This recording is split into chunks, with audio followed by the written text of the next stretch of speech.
Idol, parang ang tagal mo na sa vlog. Wala ka pa bang ipon? Ano bang klaseng tanong to? Alam nyo mga idol, hindi ko sana sasagutin to kasi personal na yan eh. At kapag sa social media, pag naglabas ako ng mga pera-pera or mga ano-ano dyan, magmumukha na naman akong mayabang. Alam nyo mga idol, tama ka. Matagal na ako sa vlogging kasi hindi pa uso ang Facebook, nagbablog na talaga ako. Oo, totoo yan. Baka hindi mo alam. Huli lang yan sila ni nag-invento sa ano, huli lang yan. Ipakita mo nga yung ipon ko. Okay na. Parang ano kasi, parang nakaminos ka sa aking kakayahan dong. Ipakita ko sa iyo ang sahod namin noong 1904. 1905 ako nagkasahod dong. 1 year ang ano ko sa bago ako natanggap sa vlog. Ano yan? Bakit i-underestimate mo ako na wala akong ipon? Ipakita ko sa iyo kasi hindi lang, kung para malaman mo, hindi lang ako sa Pilipinas nag-vlog dong. Sa ibang bansa din nagka-vlog din ako. Sahod lang muna sa Pilipinas ang ipakita ko sa iyo ha. Baka sabihin mo, wala akong ipon. Sahod ko dati.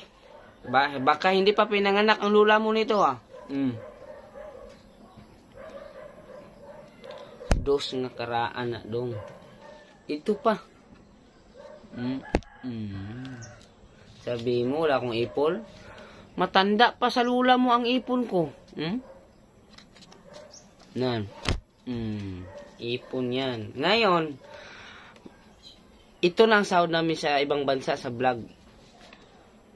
1,000. 20,000 na buo.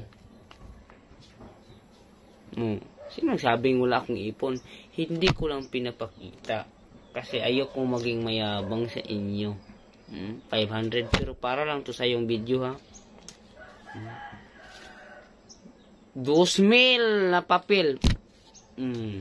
O 300 na pera sa labas, Indonesia. Ngayon, hindi pa gaano karami ang mga papel-papel na pera sa Pilipinas dati. Mas marami ang coins. Ipapakita ko sa inyo ang naipon kong coins. Hanggang ngayon ha, 1904 ko pa inipon hanggang ngayon.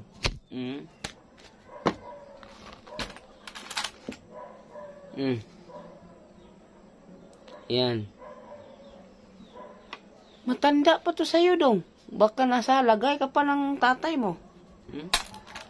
Kita mo to dong oh. Piso nga kabaw. Baka ipasungay kaysa sa aking kabaw. At saka sa sobrang pag-iipon ko dong, nakaipon pa ako ng 5 mini. Kagaya mo, 5 mini.